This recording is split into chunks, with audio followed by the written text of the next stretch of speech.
안녕하세요. 주식공부입니다. 오늘은 제가 본격적으로 부동산 공부한 지 4개월이 됐습니다. 이 4개월이 됐는데요. 이 4개월 부동산 공부를 하다 보니까 여지껏 제가 얼마나 바보같이 살았는지 보이기 시작했습니다. 이 4개월이 별거 아닌데요. 직장 그것도 다니면서 4개월은 별거 아닌데 이 4개월 동안 많은 일이 있었습니다.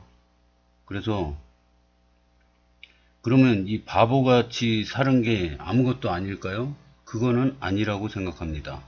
이게 지금은 공부하는 기간이라 옛날에 잘했던 기요, 또 못했던 기요, 잘해도 공부, 못해도 공부입니다. 다 공부가 되는 거고 제 노하우가 되는 거죠. 그러면 제가 60까지 살고 죽는다 그러면은 이제 1, 2년 남았으니까 별로 뭐 공부하고 그래도 써먹을 데가 없겠죠.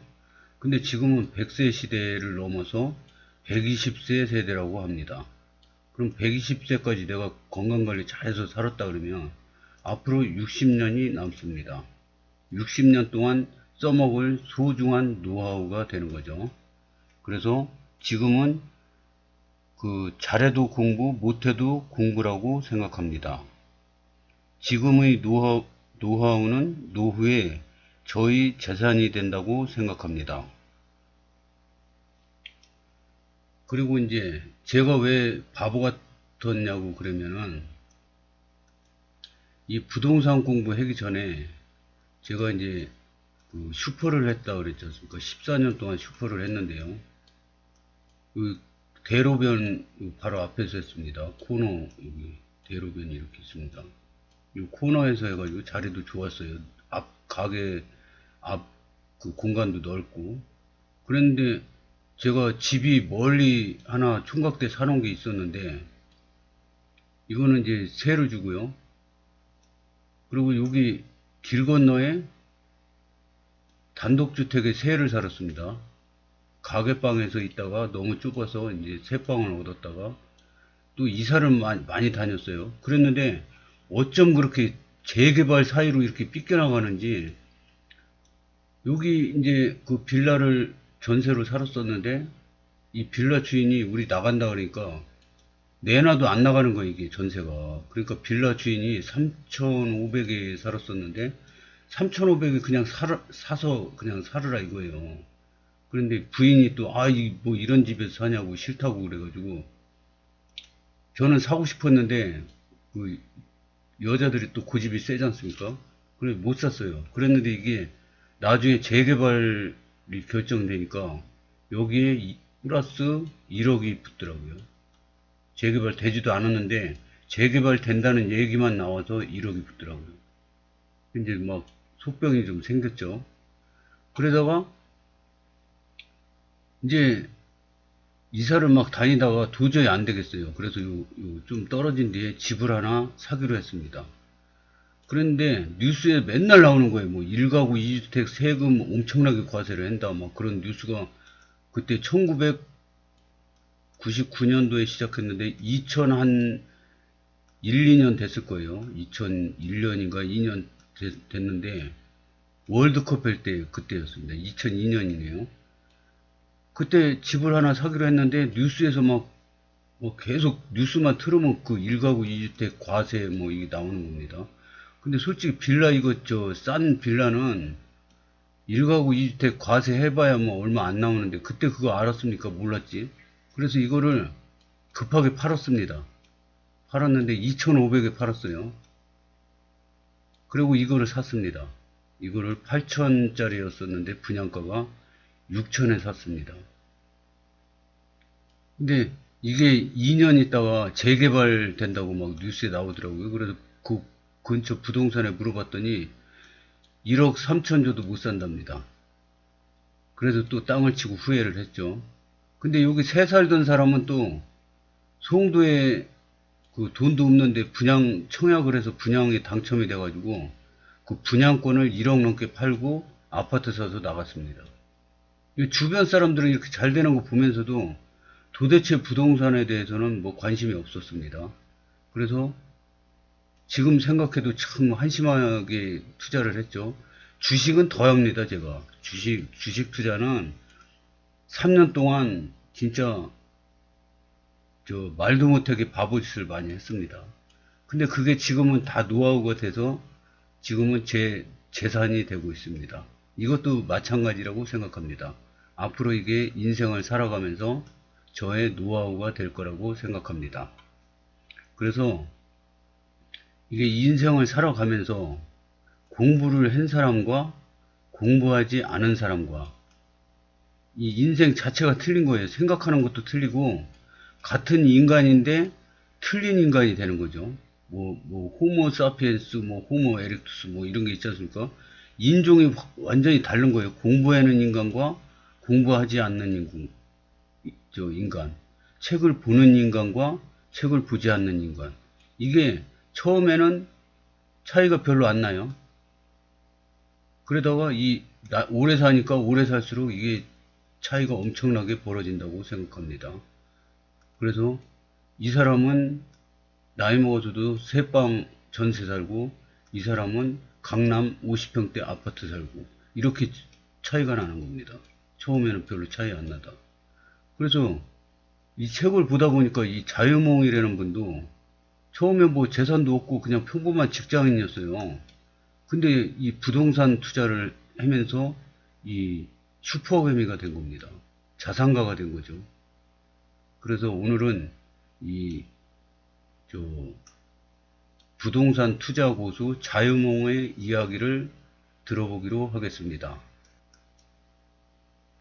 자유몽 40대 중반 직장인, 신입사원 시절 소형 오피스텔 분양을 시작으로 그동안 전국을 대상으로 수도권과 지방의 아파트, 상가, 지식산업센터, 각종 분양권 등 수십 건의 부동산에 오랜 기간 투자하여 경제적 자유를 이뤘다.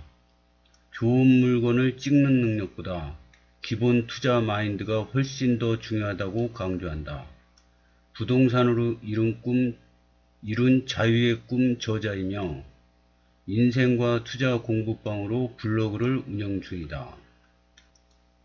파트 1. 직장인 자산가가 되는 길. 미약한 시작, 종잣돈 3천만원. 처음 시작은 너무도 미약했다. 신입사원 시절 2년 정도 열심히 모은 돈 3천만원 남짓으로 어떻게든 빨리 부자가 되고 싶어 투자라는 것을 하고 싶었다. 그런데 아는 것도 아무것도 없어 이곳저곳 닥치는 대로 무작정 두드렸다. 당시 유행하던 소액 토지 투자를 기웃거리며 만삭의 아내를 태우고 전북의 새만금을 다녀오고 강화도 만이산 입구의 맹지, 도로에 접한 곳이 없는 땅을 맹지라 그럽니다. 맹지를 기웃거리기도 했다. 또 서울 한복판 동대문구 신설동의 건물을 사보겠다고 무작정 공인중개소에 들어갔다가 곧 쫓겨나오다시피 나오기도 했다. 고작 3천만원으로 건물을 사려고 달려들다니 폐기인지 세상 물정을 몰랐던 건지 그 공인중개사분의 심정이 이해가 된다. 용산 삼각지 오피스텔 첫 투자를 시작하다. 그렇게 헤매던 과정에서 처음으로 투자한 것이 바로 서울 용산 삼각지 역세권의 오피스텔 용산파크자이다. 방 1.5개짜리 작은 오피스텔을 1억 5천만원에 분양을 받아서 5년 정도 지난 즈음 2억 5천만원에 매도했다. 당시만 해도 왜 아파트가 아니라 오피스텔에 투자했는지, 왜 그 단지를 선택했는지, 왜 그때 팔아버렸는지 아무런 전략도 계획도 없이 그저 기분 내키는 대로 결정하고 행동했다. 결과적으로 초대박은 아니었지만 투자의 맛에 대해 배운 첫 사례이기에 후회는 없다. 하지만 처음부터 조금 더 체계적으로 공부하고 투자에 임했으면 경제적 자유에 이르는 시간이 더 빨리 오지 않았을까 하는 아쉬움이 남는다. 분당 49평 아파트, 본격적인 투자의 세계로. 우연한 기회로 첫 번째 투자를 했지만 현실적인 상황은 젊은 직장인 가장이 투자의 세계에 계속 관심을 두기엔 녹록지 않았다. 1년의 반을 해외에서 가족과 떨어져 보내기도 했고, 아침 일찍 눈을 뜨면 출근하여 날이 바뀌기 직전에 녹초가 되어 퇴근하는 생활이 계속되었다. 현실적으로 투자라는 것을 위해 시간을 내는 것이 너무도 어렵고 과분한 꿈 같은 일이었다. 그렇게 내 생애 첫 투자인 오피스텔 한 채에 대한 기억을 아련한 추억으로만 남긴 채 하루하루 열심히 일만 하고 노동 수입에만 의존하며 살아가는 평범한 직장인으로서의 시간이 몇 년 흘러갔다.